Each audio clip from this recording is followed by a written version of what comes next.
episodes, so I'm able to have a standing desk, which is great.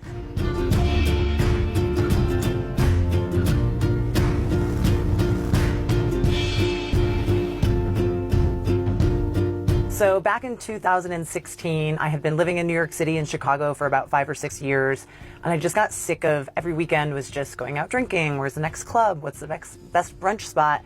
And I just wasn't happy. I didn't know where I wanted to live. It was over the city life. And I was visiting a friend in Austin, Texas. And if you've ever been to Austin, there are Airstreams everywhere. And I just started thinking, like, can I live in one of those? Maybe I can live everywhere.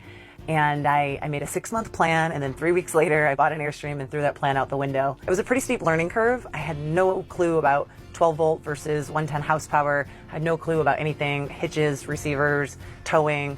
It was a steep learning curve. I hadn't had a vehicle, like I said, in 6 years. So I bought a truck to go with my Airstream, and then I actually stayed with my parents for about a month and just practiced everything, practiced towing, backing up, learned everything, sold probably 60-70% of my belongings, and moved into my Airstream. So this is my fridge setup here. It's a decent sized fridge.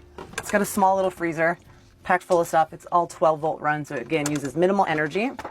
And a nice little latch here that's a heavy duty, keep it closed while driving. Up here is like the motherboard of all the control panel switches. It took me a while to actually learn all of these, but now that I know it, it's second nature. I have a 2,000 watt inverter. Pretty simple, you just turn it on there. That takes my 12 volt battery power, converts it to house power so I can use my microwave, I can blow dry my hair. Basically anything you can do with a house, I have a big enough battery bank to run that off of. And if you know anything about electrical wiring, they did a really neat job wiring this all up and tying everything off, labeling everything. I also have the control panel in there for Vantech Life's on-demand hot water supply, and an altitude sensor for my S-bar furnace, bunch of gadgets up there.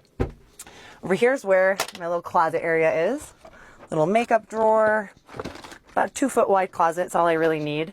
But it's compact and it's spacious enough for me when I'm getting ready. It's not a big deal. And then a little bit more storage up here. Again, that's where I have my blow dryer, flat iron. I do not pretend to be roughing it at all. I'm very much glamping.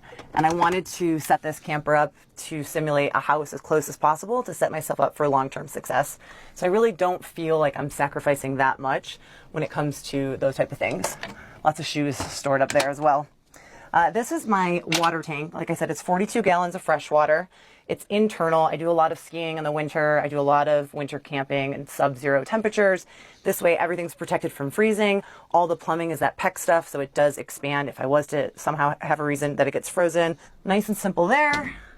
And then in this cabinet, I have 4 Lion Energy 100 amp hour batteries, as well as my Victron